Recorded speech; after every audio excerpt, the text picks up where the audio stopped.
Next question. Two parallel wires in plane of paper are distance x naught apart. A point charge is moving with speed u between the wires in the same plane at a distance x1 from one of the wires. When the wires carry current of magnitude I in the same direction, the radius of curvature of path of the point charge is r1. In contrast, in the current, if the current are I in the two wires have direction opposite to each other, the radius of the curvature of the path is r2. If x0 by x1 is equal to 3, the value of r1 by r2 is, आपको बताना है the value of r1 by r2. So now this is the figure. The distance between these two wires is x0, right? और यहाँ से x1 distance पर this first wire से, this is wire number 1 and this is wire number 2. First wire से x1 distance पर ये plus q charge है which is moving with velocity u, right. तो सबसे पहले हम इसके चलते, ये फर्स्ट वायर के चलते यहाँ पर अगर मैग्नेटिक फील्ड B1 है और सेकेंड वायर के चलते यहाँ पर मैग्नेटिक फील्ड B2 है, दोनों वायर सेम डायरेक्शन में है, तो उस केस में हम लोग देखिए इस वायर के चलते मैग्नेटिक फील्ड B1 क्या होगा, इनवर्ड्स, और उस वायर के चलते क्या होगा, मैग्नेटिक फील्ड आउटवर्ड्स, राइट. तो अगर इनवर्ट को हम पॉजिटिव लेते हैं तो हमारा क्या हो जाएगा, value of magnetic field due to wire 1, the value of magnetic field same direction में करंट है, तो वैल्यू ऑफ मैग्नेटिक फील्ड 1 क्या हो जाएगा, this will be, we have B1 will be equal to mu naught by 4 pi और ये 2i क्या हो जाएगा by 1 by r1, 2i by r होता है, तो this will be equal to 1 by x1 और उसके चलते अपोजिट हो जाएगा, इसके चलते इनवर्स हो रहा है, उसके चलते आउटवर्ड हो जाएगा कितना, mu naught by 4 pi into 2i common ले लें क्योंकि करंट दोनों में सेम है, तो दिस विल बी 1 अपॉन कितना हो जाएगा, x0 माइनस x1, सो ये हो गया हमारा, राइट.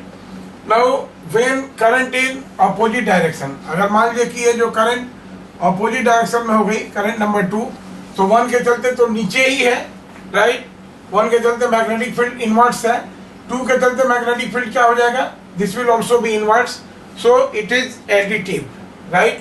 दोनों मैग्नेटिक फील्ड जुड़ जाएंगे, तो magnetic field in second case when current in the two wires are anti parallel, in that case we have B2 is equal to mu naught by 4 pi, this is 2i 1 by x1 plus 1 by x0 minus x1, right. This will be the value of magnetic field.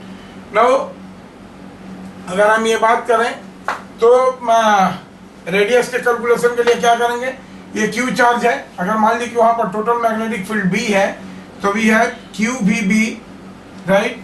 QV perpendicular है, U के direction के perpendicular है, इसलिए QVB sine 90 degree हो जाएगा, this is QVB, this must be equal to MB square by R, right. तो देखिए यहाँ से V और V कैंसिल हो गया, यहाँ से हम कैलकुलेट करेंगे R, तो we have R is equal to MB by QB.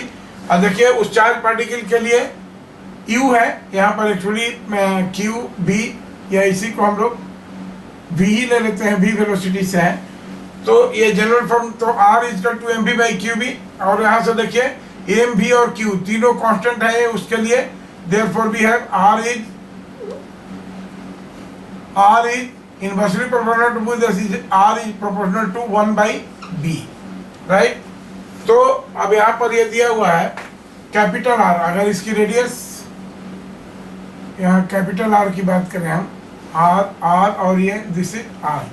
सो अब यहाँ पर हम ये करें R1, तो R1 प्रोपोर्शनल टू B1 और R2 प्रोपोर्शनल टू B2, तो R1 बाई R2 कितना हो जाएगा, this is B1 by B2, right. R1 by R2 is equal to B1 by B2, और ये सब ये दोनों पार्ट तो कैंसिल हो जाएगा, ये होगा क्या, इसको सिंप्लीफाई करते हैं तो देखिए ये नीचे वाला पार्ट भी कैंसिल हो जाएगा, this will B simple x0 minus x1.